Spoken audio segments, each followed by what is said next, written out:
Buenos días, buenas tardes, buenas noches. Bienvenidas y bienvenidos al podcast para Latinoamérica y el Caribe de la red AILO, la red internacional de abogadas y abogados de trabajadoras y trabajadores. Soy Mary Laura Perdomo, coordinadora de la red para nuestra región. Esperamos que hayan disfrutado de nuestro primer episodio. A partir de hoy vamos a iniciar una serie de entrevistas para hablar del derecho al cuidado.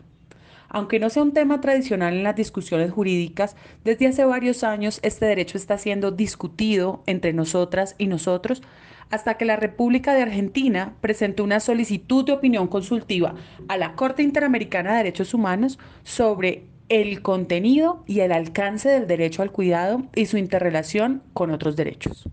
Allí, la red AILO presentó un escrito de Amicus Curiae construido por nuestras colegas Cintia Bención, María Paula Lozano, Alejandra Trujillo y defendido magníficamente en una audiencia pública por nuestra colega Mónica Tepfer.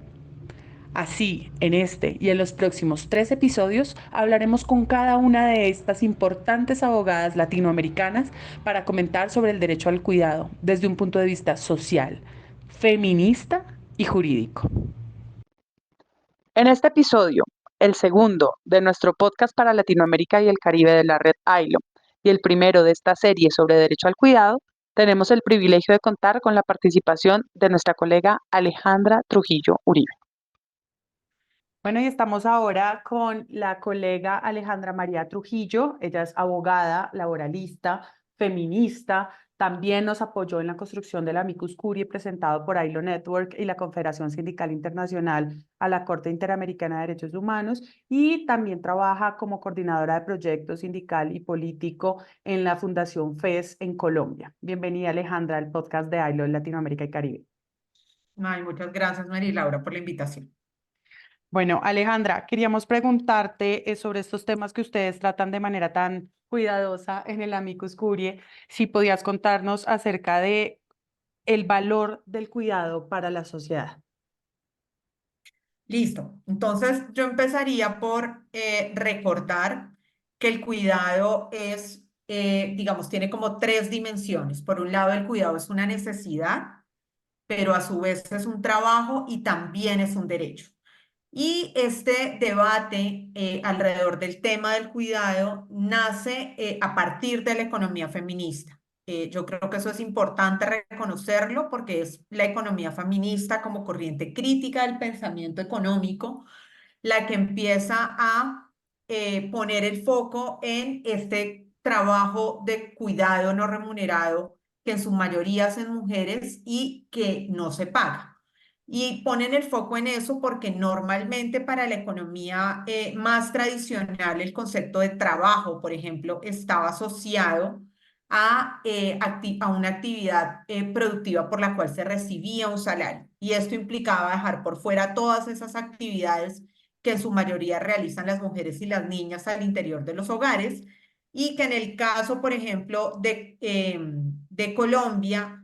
según la última encuesta nacional de uso del tiempo, significa para las mujeres 7 horas 46 minutos en la medición del 2020-2021, pero que incluso a nivel internacional se afirma que el 76,2% de las horas que en el mundo se dedican a cuidar, se dedican al cuidado, las hacen las mujeres. Es decir, es una distribución muy desproporcionada que marca el ejercicio y el acceso de las mujeres a otros derechos. Entonces, es la economía feminista la que pone el foco en decir, ojo que aunque esta actividad o este conjunto de actividades no se paguen, realmente son un trabajo y son un trabajo porque consumen energía y consumen tiempo. Y por eso una de las principales o primeras conquistas que se logra también por la lucha feminista es las encuestas nacionales de uso del tiempo. En el caso, por ejemplo, de Colombia y de Latinoamérica, hay muchos avances respecto al tema de las estadísticas y esto nos permite que podamos saber en horas a qué se dedican las mujeres y los hombres en esas actividades no remuneradas y que podamos distinguir incluso las brechas,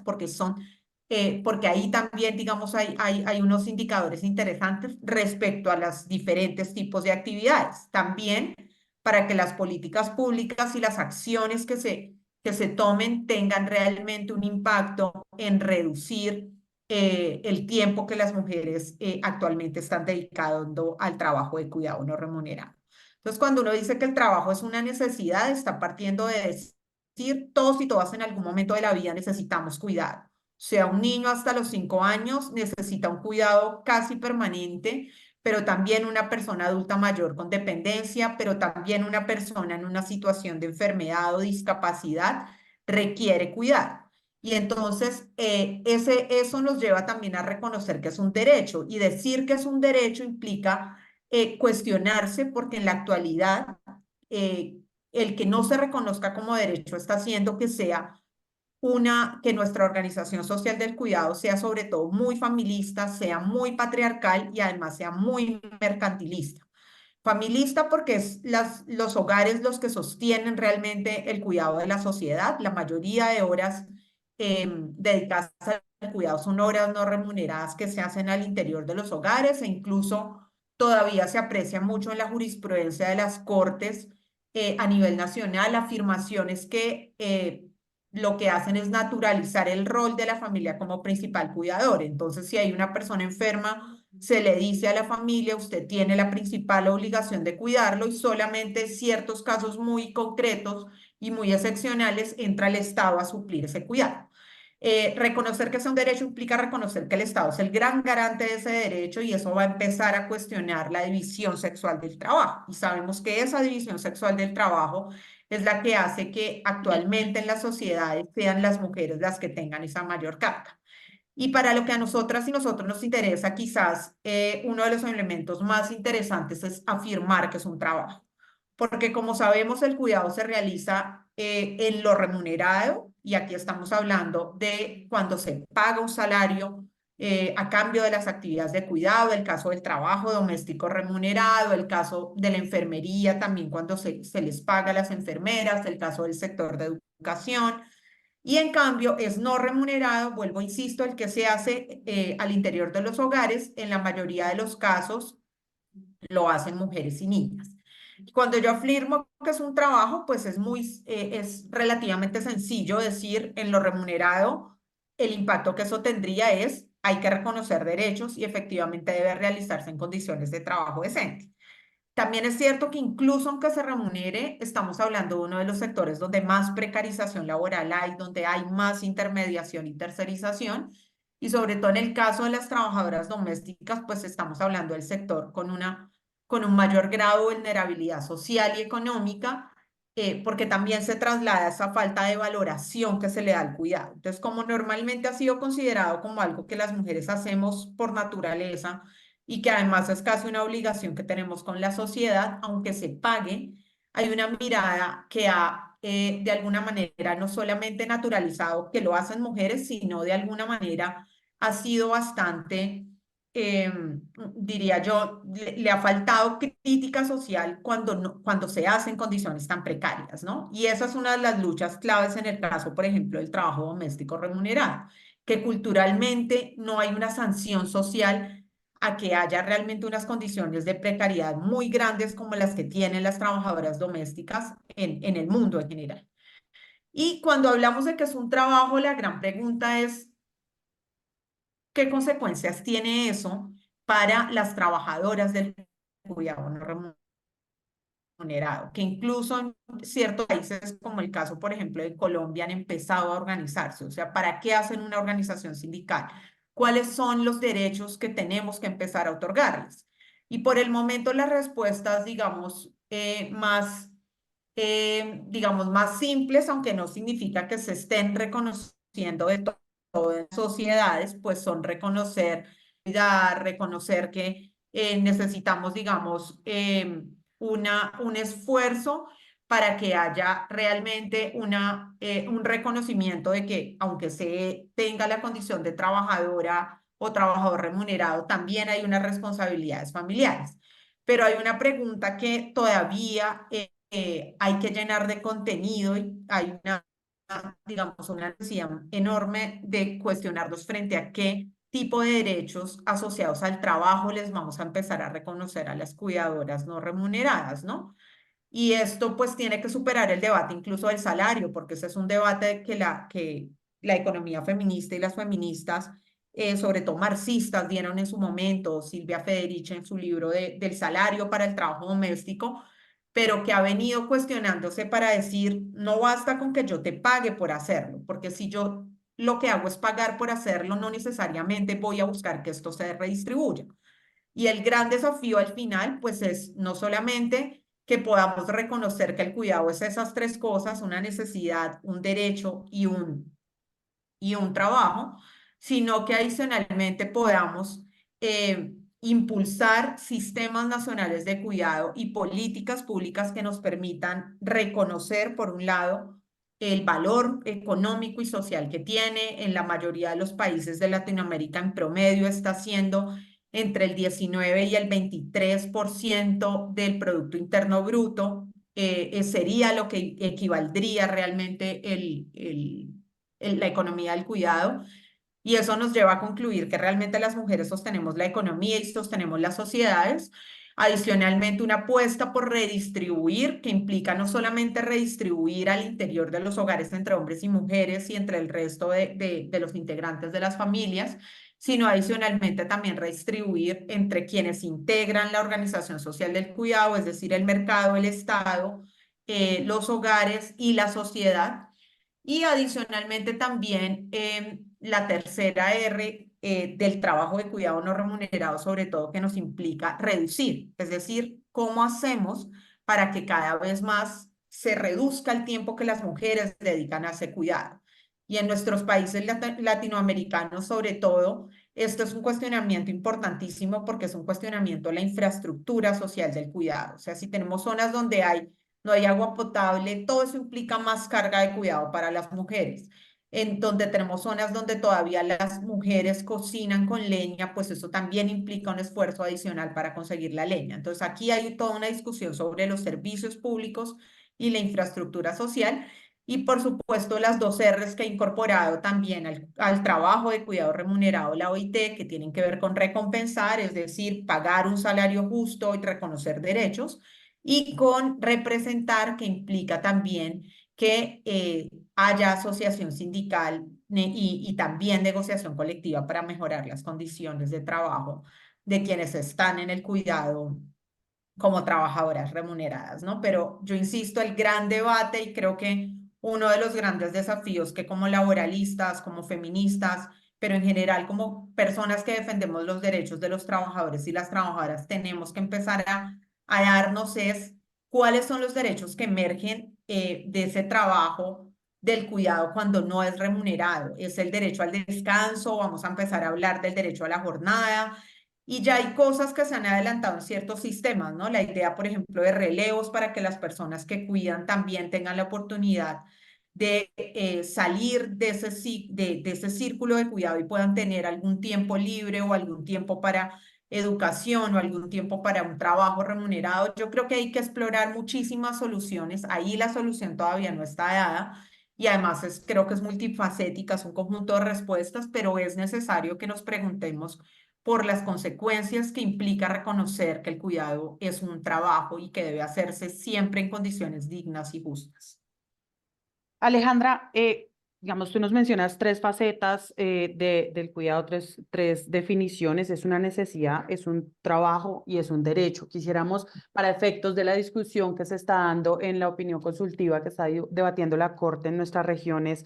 ¿es un derecho humano? Podemos hablar de que el trabajo es un derecho humano y si es así, estaríamos hablando de que cuáles son los aspectos que abarca y también te incluyo otra pregunta y es ¿cuál sería la relación si el cuidado es un trabajo, eh, perdón, si el cuidado es un derecho autónomo o qué relación tiene? ¿Está amparado bajo el artículo 26 de la Convención Americana o amparado en otras normas internacionales que debamos tener en cuenta para esta discusión jurídica que está dando la Corte Interamericana? Ok. Entonces, inicialmente el derecho al cuidado no se denominó como tal y su contenido realmente ha ido desarrollándose de una forma progresiva. Yo creo que eso digamos, hay que mirarlo como en las distintas normas, sobre todo relacionadas con los derechos de los niños, con los derechos de las personas con discapacidad, para ir llenando de contenido y de las personas mayores, que es donde empezó a llenarse de contenido. Entonces, empezó con la Convención para la Eliminación de todas las formas de discriminación contra la mujer en 1979. Luego también encontramos elementos importantes en la Convención de los Derechos del Niño, en la Convención sobre los Derechos de las Personas con Discapacidad. Y realmente, como derecho específico, el cuidado aparece por primera vez en la Convención Interamericana sobre la Protección de los Derechos Humanos de las Personas Mayores en el 2015. Y esto es importante porque normalmente está la mirada al derecho del cuidado, al derecho al cuidado,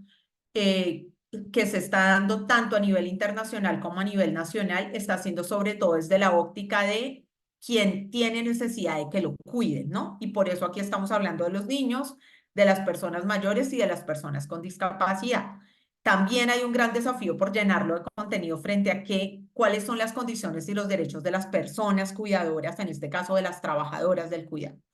Y allí también es importante retomar lo que pasó en las distintas conferencias regionales de la mujer de América Latina y el Caribe, porque allí también se ha ido avanzando, también muy en el desarrollo y como muy en la lógica de lo que ha venido avanzando el movimiento feminista en el mundo frente a lo que significa el cuidado. Entonces, en primer lugar, en el año 2010, lo que se reconoció es que el acceso a la justicia es fundamental para garantizar el carácter indivisible e integral de los derechos humanos, incluido el derecho al cuidado. Y allí lo que se señala es que el derecho al cuidado es universal y que requiere que se tomen medidas para materializarlo. Luego llegamos a la conferencia en 2013 en República Dominicana y la de 2016 en Uruguay, y allí se insistió en que el cuidado, además de ser un derecho, deriva en la obligación de los estados en diseñar sistemas de cuidado. Y esta ha sido la gran apuesta de Latinoamérica. Hoy es, digamos, lo que ya ha hecho Uruguay, que fue, digamos, el primer país en tener un sistema nacional de cuidado. Y luego tenemos el ejemplo de Colombia con el sistema distrital de cuidado en Bogotá, pero también hoy con lo que está, el esfuerzo enorme que está haciendo Colombia por un sistema nacional de cuidado, digamos, también muy a la medida de nuestra diversidad como país andino. Y allí yo hablaba ahora de la Convención Interamericana de las Personas Adultas Mayores, que en su artículo 12 dice que las personas adultas tienen derecho a un sistema integral de cuidados, en donde deban proveérseles, por un lado, la salud, la cobertura de servicios sociales, la seguridad alimentaria, el agua, el vestuario y la vivienda, promoviendo sobre todo que esas personas puedan tener, digamos, autonomía.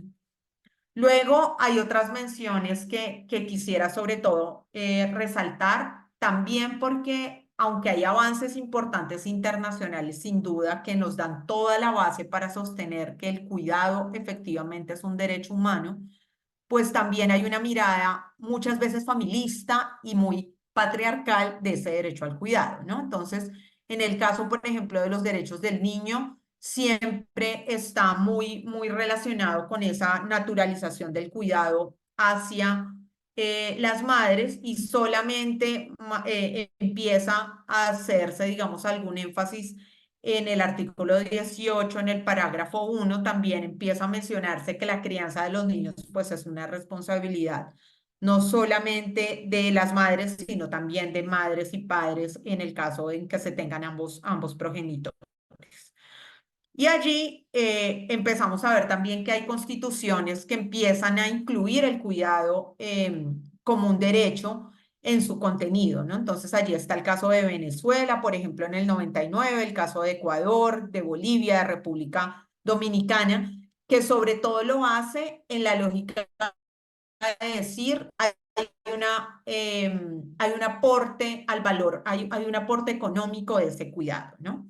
Luego, México es como el gran ejemplo del reconocimiento como tal del cuidado como derecho, al establecer que toda persona tiene derecho efectivamente al cuidado en los distintos ciclos de su vida, pero también a enfatizar que esto implica que se creen sistemas de cuidado públicos, que sean universales, que sean accesibles, que sean pertinentes. Y eso, pues, digamos, es como uno de los antecedentes a nivel constitucional, digamos, interesante. Entonces, por un lado, y un poco retomando lo que ha venido a partir de este contenido como internacional desarrollando Laura Pautasi, pues, por un lado, existe el derecho a cuidar, el derecho a ser cuidado y también el derecho al autocuidado. Y allí, insisto, la mayoría de normas han estado muy dirigidas a lo que implica el derecho que se tiene a ser cuidado. Es una obligación, digamos, empezar a llenar de contenido cuál sería la mirada de los derechos que tienen las personas cuidadoras, un poco en esta lógica de reconocer que se hagan condiciones dignas, pero también un poco pensarnos en de qué manera estamos imaginando ese derecho al autocuidado, ¿no? Y allí, por último, un poco viendo ese panorama internacional, yo creo que no podemos olvidar que el Consejo de Derechos Humanos recientemente en su resolución habló de la centralidad del cuidado, ¿no? Y de la necesidad de tener una perspectiva desde los derechos humanos para reconocer la importancia de proteger y hacer efectivos los derechos humanos de las personas cuidadoras, tanto remuneradas y no remuneradas. Y digamos, el valor allí es que, insisto, la mayoría de las normas han estado muy dirigidas a la calidad que debe tener el cuidado y es esa mirada de desde las personas que tienen necesidades del cuidado, ¿no? Que no es menor dar esa mirada, pero que ahora también necesitamos desde el otro lado ver cuáles serían como las condiciones en las que se debe cuidar y cuáles serían como las maneras de hacerlo de una forma digna.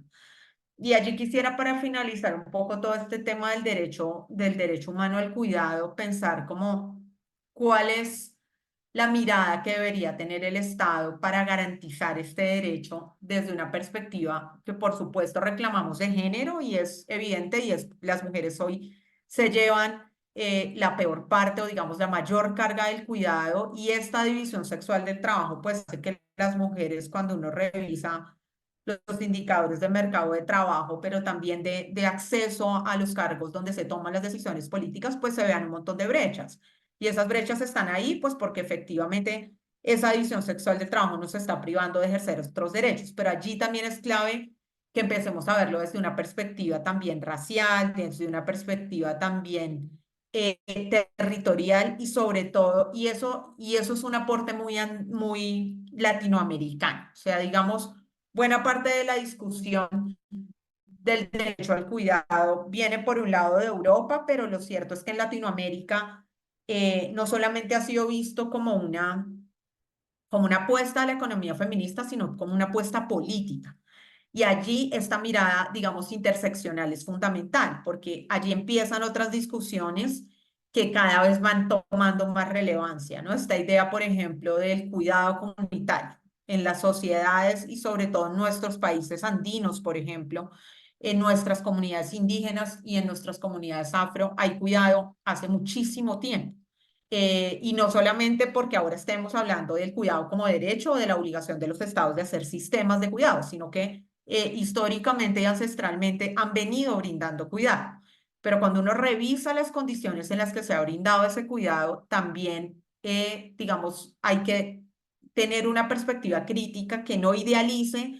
que porque lo hacen esas comunidades, lo hacen en general, digamos, de una manera quizás más paritaria o quizás más democrática, porque en realidad también en esas formas de cuidado hay mucha precarización, siguen siendo las mujeres las que tienen esa carga, y entonces allí vamos a tener que empezar a tener esa mirada que permita reconocer que hay una necesidad también de un análisis interseccional de ese derecho humano al cuidado, ¿no? Que implica también, y este creo que también es un reto fundamental, y es desvincular el acceso a a muchos derechos asociados al cuidado de la condición de ser trabajador o trabajador activo, ¿no? Y que efectivamente no sea el Estado el que deba garantizar ese cumplimiento, ¿no? Y esto va también a derivar en que se tomen medidas que contribuyan a que no se sigan reforzando esos roles y a que efectivamente podamos transformar la división sexual del trabajo. Es decir, reconocer que el Estado, que el cuidado es un derecho universal y que todas y todos tenemos la posibilidad de exigirlo, significa entonces decir, hay que aumentar la oferta de servicios, ¿no? No solamente necesitamos que la legislación laboral, que también lo necesitamos, garantice permisos, garantice licencias, sino que necesitamos que el Estado aumente la oferta de servicios que hoy en la mayoría de nuestros países es insuficiente y es la que hace efectivamente pues que tengamos que asumir ese cuidado de otra forma, porque es una necesidad vital, digamos, es algo que está ahí que no podemos dejar de hacer. Súper Alejandra, muchísimas gracias. Ha sido supremamente clara en en tu exposición. No sé si quieras agregar algo como un mensaje a la Corte Interamericana o a los colegas y colegas afiliados en la región acerca de qué esperamos de esta discusión o, bueno, un saludo para ILO Network. Bueno, quisiera finalmente resaltar un par de elementos mucho más del análisis de la relación del derecho al cuidado y del cuidado con las políticas laborales y con el derecho laboral. Yo creo que allí, eh, digamos, va a ser un gran avance que la Corte llene de contenido el derecho al cuidado y en estas tres dimensiones, pero nos queda un gran desafío. Yo creo que ese gran desafío es que aún nuestras legislaciones laborales siguen siendo muy patriarcales, ¿no? Y esto implica que tengamos que empezar a dar discusiones que normalmente se dejan para después, ¿no? Como vamos a resolver el problema del desempleo o vamos a resolver la tercerización laboral y luego miramos qué hacer con los temas de género. Creo que esto es un poco como la relación histórica de que es primero la clase o el género y como evidentemente creemos que esto es interseccional, pues hay que empezar a mirar también el derecho laboral de esa forma, ¿no? Hay que empezar a construir un derecho laboral feminista que nos haga cuestionarnos frente a lo que hoy está en nuestras normas, que sigue siendo, insisto, una mirada muy tradicional de las relaciones laborales y de las relaciones familiares, ¿no? ¿Cómo hacemos no solamente que se aumenten las licencias de paternidad, sino que los hombres tomen las licencias de paternidad? ¿Cómo hacemos que los permisos que se dan para cuidar no sean permisos que solo tomen las mujeres y que a la final terminen convirtiéndose, digamos, en un elemento que conduzca a la discriminación de las mujeres? Yo creo que allí hay una tarea enorme y es una tarea pues que está muy bien que podamos hacer entre todas y podamos y entre todos, porque también, digamos, es la manera de construir una sociedad mucho más equitativa y una sociedad mucho más paritaria y eso nos conviene a todos, ¿no? Incluso en términos y en el discurso de la productividad, que normalmente no es nuestro discurso más usado porque preferimos que las cosas se hagan en la perspectiva de los derechos, pero también liberarle a las mujeres o quitarle a las mujeres carga de cuidado va a garantizar que las mujeres tengan más posibilidades de un trabajo productivo con derechos y esto no va a ser otra cosa que dinamizar aún más la economía y garantizar, digamos, que efectivamente el desarrollo económico y social de nuestros países sea un desarrollo inclusivo y sostenible. Súper Alejandra, muchísimas gracias entonces por habernos acompañado en la construcción del Amicus, por este tiempo para compartir estas ideas a viva voz en el podcast de ILO Network América Latina y el Caribe y nos seguimos viendo y escuchando en otra oportunidad. Bueno, no, muchas gracias por la invitación, también muchas gracias por el interés en el tema. Yo creo que allí hay una oportunidad enorme de